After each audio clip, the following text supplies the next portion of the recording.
Çavderên siyasî kûmeka xandinên cuda ji bo hêrişa firokên Supayê Tirkiya bû serçiyayê Şengalê û Rojavayê Kurdistanê hene.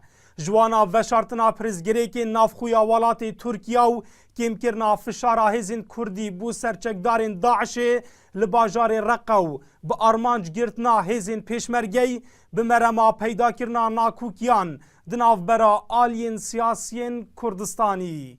ولدی که بهانه بید که شرک خوب خوی چکن لاوینا لان سیاسی کردستانی برای من اوب خو رنگ یعنی نیاز ترکیه بن چون که دبیت ام خوی کلایی کن که کینا دشمن ملتی ما و کینا دوست ملتی ترکیه د ازمایه کا نافخوی یا هرمی یا جهانی دا دجیتن روشا ترکیه پر خرابه شمولای کی و ترکیه دویتن خوش پرزگری کت خوید نافخوی رزگار بکتن خواصا دیار کت کو هشتا بهزه از بجم ترکیه بهزه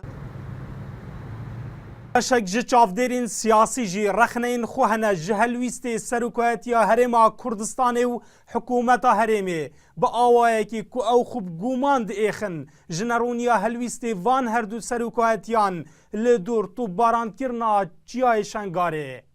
جاجرا ام لدوان شارج دادن یعنی هلویست حکمتك چیجان حکمت از خازم بجم یعنی حکمتك نین السر اردنینه حتی هلویستك بجید هکی هبیتن لانه کی دست نشانگیری او راست و راست یعنی تعلیمات و پرسپکتیفت اردوغان حرکت کن.